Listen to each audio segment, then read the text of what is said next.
Chapter 11. Walk slowly, but never backward. On the first day of class, Jerry Ulisman, a professor at the University of Florida, divided his film photography students into two groups. Everyone on the left side of the classroom, he explained, would be in the quantity group. They would be graded solely on the amount of work they produced. On the final day of class, he would tally the number of photos submitted by each student.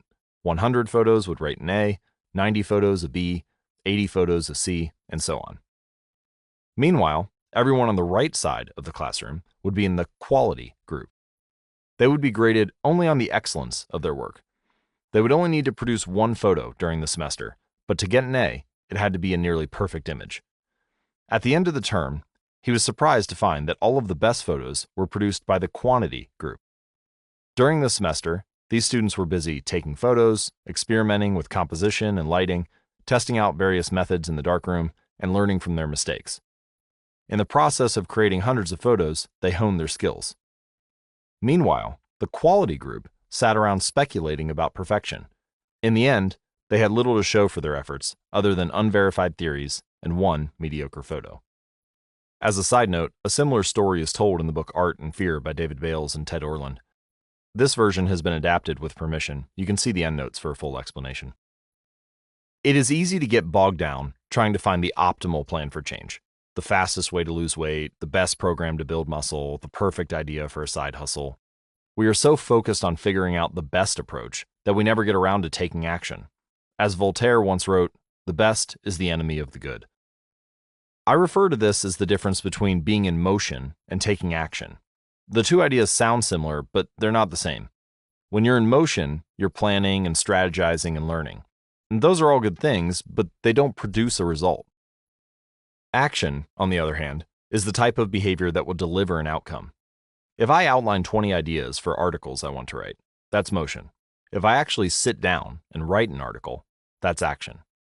If I search for a better diet plan and read a few books on the topic, that's motion. If I actually eat a healthy meal, that's action. Sometimes motion is useful, but it will never produce an outcome by itself.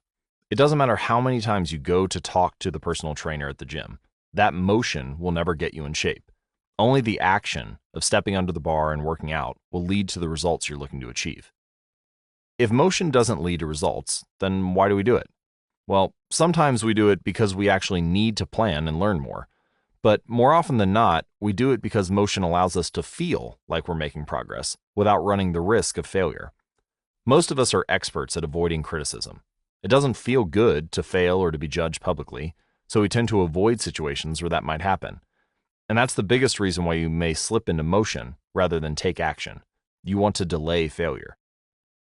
It's easy to be in motion and convince yourself that you're still making progress. You think, I've got conversations going with 4 potential clients right now. This is good. We're moving in the right direction. Or I brainstormed some ideas for that book I want to write. This is coming together. Motion makes you feel like you're getting things done, but really you're just preparing to get something done. And when preparation becomes a form of procrastination, you need to change something. You don't want to be merely planning. You want to be practicing. If you want to master a habit, the key is to start with repetition, not perfection. You don't need to map out every feature of a new habit. You just need to practice it. This is the first takeaway of the third law of behavior change. You just need to get your reps in. How long does it actually take to form a new habit? Habit formation is the process by which a behavior becomes progressively more automatic through repetition. The more you repeat an activity, the more the structure of your brain changes to become efficient at that activity. Neuroscientists call this long-term potentiation, which refers to the strengthening of connections between neurons in the brain based on recent patterns of activity. With each repetition, cell-to-cell signaling improves and the neural connections tighten. This was first described by neuropsychologist Donald Hebb in 1949, and the phenomenon is commonly known as Hebb's law. Neurons that fire together wire together. Repeating a habit leads to clear physical changes in the brain. In musicians, the cerebellum, a brain region critical for physical movements like plucking a guitar string or pulling a violin bow, is larger than in non-musicians. Mathematicians, meanwhile, have increased gray matter in the inferior parietal lobule, which plays a key role in computation and calculation. Its size is directly correlated with the amount of time spent in the field. The older and more experienced the mathematician, the greater the increase in gray matter. When scientists analyzed the brains of taxi drivers in London, they found that the hippocampus, a region of the brain involved in spatial memory, was significantly larger in their subjects than in non-taxi drivers. Even more fascinating, the hippocampus decreased in size when a driver retired. Like the muscles of the body responding to regular weight training, particular regions of the brain adapt as they are used and atrophy as they are abandoned. Of course, the importance of repetition in establishing habits was recognized long before neuroscientists began poking around.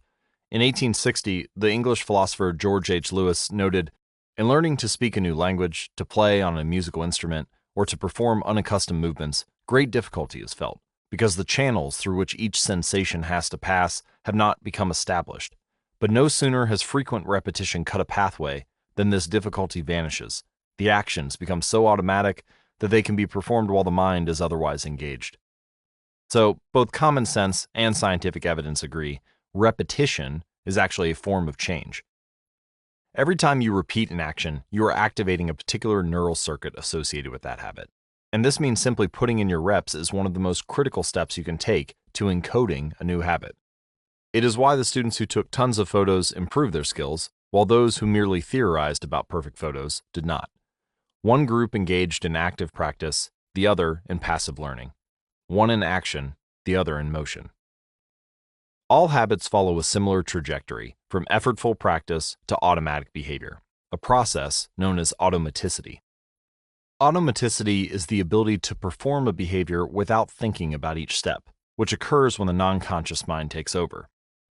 You can see a few graphical representations of what this looks like at atomichabits.com/media. As a habit is repeated, it gradually becomes more and more automatic, and the shape of these charts, the shape of this curve, is what scientists call learning curves.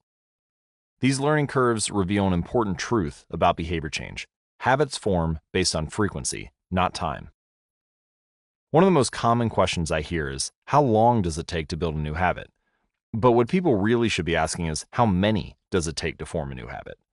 That is, how many repetitions are required to make a habit automatic? There is nothing magical about time passing with regard to habit formation. It doesn't matter if it's been 21 days or 30 days or 300 days. What matters is the rate at which you perform the behavior. You could do something twice in 30 days or 200 times, and it's the frequency that makes the difference. Your current habits have been internalized over the course of hundreds, if not thousands, of repetitions. New habits require the same level of frequency. You need to string together enough successful attempts until the behavior is firmly embedded in your mind. In practice, it doesn't really matter how long it takes for a habit to become automatic. What matters is that you take the actions you need to take to make progress. Whether an action is fully automatic is of less importance. The key point is that to build a habit, you need to practice it. And the most effective way to make practice happen is to adhere to the third law of behavior change. Make it easy. The chapters that follow will show you how to do exactly that. Chapter summary. The third law of behavior change is make it easy. The most effective form of learning is practice, not planning. Focus on taking action, not being in motion. Habit formation is the process by which a behavior becomes progressively more automatic through repetition. The amount of time you have spent performing a habit is not as important as the number of times you have performed it.